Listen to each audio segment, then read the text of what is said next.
Лабубу кәдімгі ойыншық сияқты көрінуі мүмкін. Бірақ соңғы жылдары ол TikTok-тың үрейлі кейіпкеріне айналды.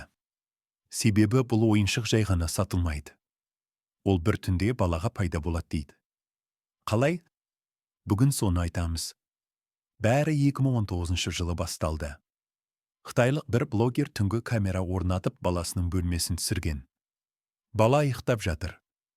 Бірақ сағат 3:30 камерада бір оғаш нәрсе байқалады. Кереуеттің астынан үлкен көзі жылтырап шыққан ойыншық қимылдай бастаған. Бір түрлісі дәл сондай ойыншықты ата-анасы ешқашан сатып алмаған. Осы видео тараған соң, дәл сол ойыншықтың түрлі елдегі үйлерден табылғаны туралы ондаған хабар тарады.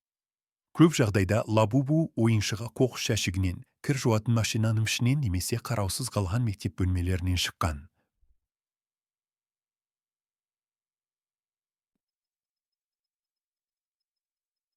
Лабубу ойыншығы TikTok-та ерекше танымалдыққа ие болуда.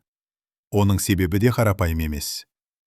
Біріншіден, бұл ойыншықтың түрі ерекше. Басы үлкен, көзі шатынаған, күлкі мен үрейді қатар тудырады.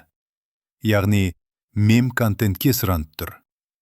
Екіншіден, TikTok алгоритмдері жын ойыншық, түнде тірілген ойыншық деген хэштегтермен байланысты бейнелерді трендке шығарып жатыр. Сондықтан Лабубу қазір вирусқа айналған қорқынышты символ.